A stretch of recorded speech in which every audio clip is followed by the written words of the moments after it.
The last stand Admiral Naigon looked out the window of his cabin at the small, arid planet that his cruiser orbited. Watun Prime was the sole habitable planet of this system, only a small dry rock, to be honest.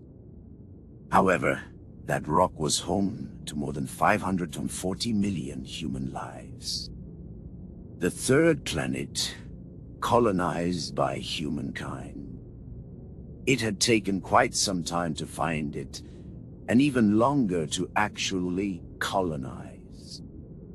The technology was accessible, but what had worried most was the strange alien construction at the center of the system. A large gate was the best way to describe it. For close to 10 years, all manner of experiments and tests were done to it, inconclusively, however. It was then deemed safe enough to try and establish a colony on the planet. To this day, a small science station still orbits the gate, its scientists working tirelessly to unlock its mysteries. The Admiral watched as hundreds of ships left the planet from the Sol spaceport and sailed out of the system. It was a shame to abandon it, but the Kronk Stellar Council had just declared war on the human empire, sending their largest fleet to attack. Luckily, or rather, unluckily, the Merrowby system was the only way from the Kronk space to the human. The Admiral sighed, turning away his sight from the planet he had no hope of defending, and went to his terminal. Starting up the computer, he read the latest report, which also contained his next orders. After a brief moment of consideration, he closed the terminal screen with frustration, which would have broken a regular terminal. But the boys down in the research lab had found a new application for living metal, and it simply remodeled itself into its original shape. He cleared his throat and opened the system-wide space comms. Attention, this is the Admiral speaking. At 2200 tonight, I received a message from Empress Voltasha.o. The Kronks in the Othello system have officially been detected on a direct course to the Merrowby system. He paused for a few seconds to let the crew digest the news. We must rendezvous at the edge of the system and hold them off when they jump in at all costs. We are departing as we speak. Coordinates have already been sent to all navigation systems. From our current reports, we are outnumbered and outgunned. We are the last line of defense for Watun Prime. The Kronk ships tended to use lasers, powerful ones at that, which also had tremendous range. The only way the human ships could damage them with their kinetic and missile weapons was to be in very close range. Some of you have families there, and I guarantee you that we will do everything to stop them. A large amount of defense platforms are being constructed, and it's the only way into our territory from their space. We will hold the position at any cost. Admiral out. Most of our ships had been constructed a long time ago, the crews slowly rotating out to newer ships as they were built. For 2 generations now, these ships served our empire, a testament to the genius of our engineers and military. The cost of retrofitting these outweighed simply building new ones. A fleet that was in service in the South. It was simply too far to respond to this threat. An estimated 1900 days of travel for them, and a mere 280 for us. It was only logical that we came. The Omega fleet was fitted with brand new neutron torpedoes and gamma lasers, which we sadly lacked.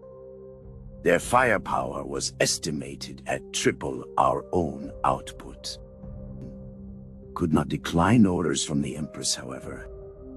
The Imperial Council likely had a contingency plan in place should we fail. With only 75 days left until arrival, another message arrived at the Admiral's terminal. Pirates had assaulted a system near us, taking over the mineral star base orbiting the asteroid and the energy station around the pulsar star.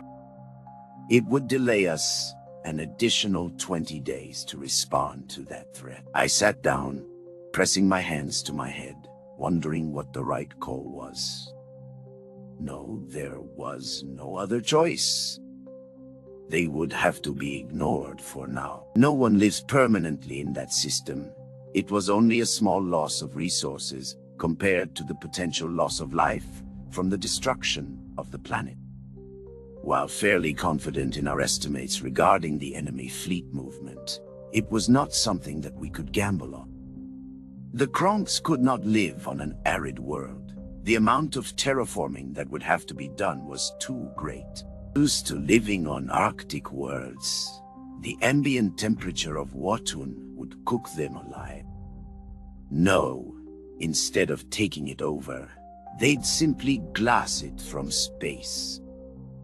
Otherwise, years of guerrilla warfare and holding the planet through attrition may have been viable. I checked the reports again, looking to find some hope. The last time their fleet was spotted, only a dozen warships made up their ranks, but they had something even larger than our cruisers.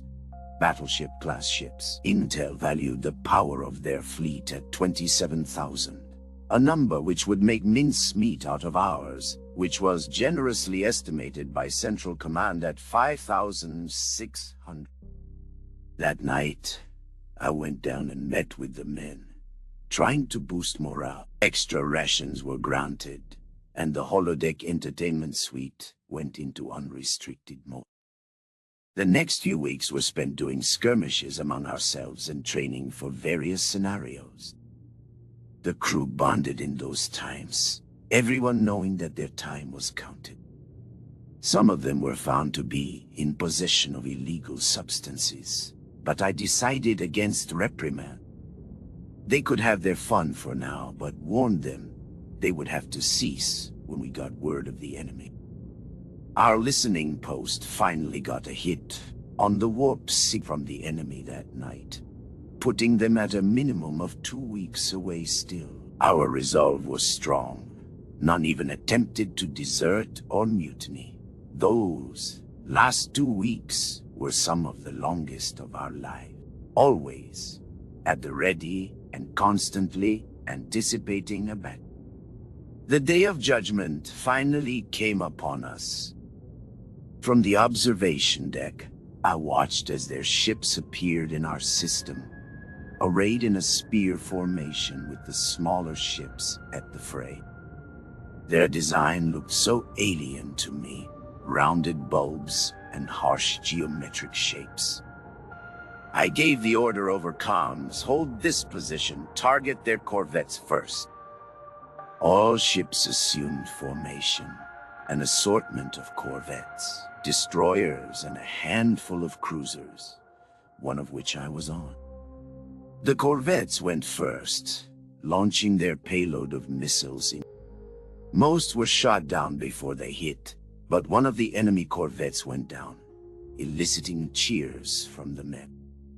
The second they charged enough power to their lasers, a half-dozen of our ships went up in flames, screams fading over comms as the men died. The defensive turrets we hastily built at the location did their best, the automated systems locking and firing solutions, but not doing much to the superior armor plating of the enemy.